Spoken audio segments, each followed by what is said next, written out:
Friends, welcome to Sendhan.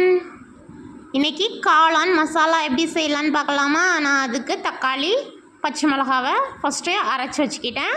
Next ஒரு pan வச்சுக்கிட்டேன். அதில் ஆயில் ஊற்றிக்கிட்டேன். சின்ன சின்னதாக கார்லிக் கட் பண்ணி அதை ஃபஸ்ட்டு ஃப்ரை பண்ணிக்கிட்டேன். நெக்ஸ்ட் ஒன் கேப்சிகம் சின்ன சின்னதாக கட் பண்ணி வச்சுருந்தேன். அதையும் இது கூட ஆட் பண்ணி நல்லா சால்ட் பண்ணிவிட்டு, நெக்ஸ்ட் ஒன் ஆனியன் சாப் பண்ணி வச்சுருந்தேன். அதையும் இது கூட நான் ஆட் பண்ணிக்கிறேன். அதெல்லாம் நல்லா பொன்னிறமாக வதங்கினதுக்கப்புறமா ஜிஞ்சர் கார்லிக் பேஸ்ட் ஆட் பண்ணிக்கோங்க. இந்த கிரேவிக்கு தேவையான மசாலாஸ் ஆட் பண்ணிக்கோங்க. மஷ்ரூம்ஸ் லாஸ்ட்டாக ஆட் பண்ணி, மஷ்ரூம்லேயும் நமக்கு தண்ணி விடும்.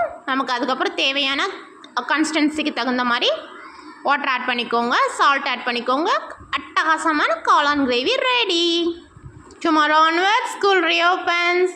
ஸோ என்னோடய கிட்ஸ் எல்லாம் நல்லா விளையாடிட்டு இருந்தாங்க. லீவ் எப்படி போச்சுனே தெரில.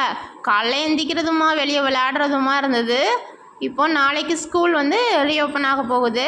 ஹியர் ஆஃப்டர் ஆஸ் யூஷுவல் நம்ம ரெகுலராக நம்ம ஸ்கூலுக்கு லஞ்ச் ப்ரிப்பேர் பண்ண வேண்டியது தான். நம்மளோட ரெகுலர் ரொட்டீன் ஸ்டார்ட் ஆகிடுச்சு. 2 குட்டீஸும் ஸ்கூலுக்கு போனதுக்கப்புறமா நமக்கு கொஞ்சம் போர் அடிக்க தான் செய்யும். ஏன்னா 2 பேரும் கூடயும் விளையாடுறதுமா இருந்தது. என்டர்டெயின்மெண்ட்டாக சூப்பராக போச்சு எனக்கு சம்மர். இனி 2 பேரும் ஸ்கூலுக்கு போயிடுறதுனால காலையில் போயிட்டு ஈவினிங் தான் வருவானுங்க. நான் கொஞ்சம் போராக தான் போகும். சரி பார்க்கலாம். தமிழ் சேந்தன் பேட்டிங் பண்ணானா நான் பவுலிங், நான் பேட்டிங் பண்ணேன்னா தமிழ் சேந்தன் பவுலிங். நாங்கள் 2 பேரும் அவ்வளோ ஜாலியாக ஹாப்பியாக ப்ளே பண்ணுவோம். ஃப்ரெண்ட்ஸ், நான் ஃபைனலாக இந்த மஷ்ரூம் கிரேவிக்கு பெப்பர் பவுடர் ஆட் பண்ணியிருக்கிறேன். இந்த ஃப்ளேவர் நல்லாயிருக்கும். நீங்களும் இதை ட்ரை பண்ணி பாருங்கள். சேந்தனை சப்ஸ்கிரைப் பண்ணிடுங்க ஃப்ரெண்ட்ஸ். லைக் பட்டனை ப்ரெஸ் பண்ணிடுங்க friends. Okay, tata, bye bye.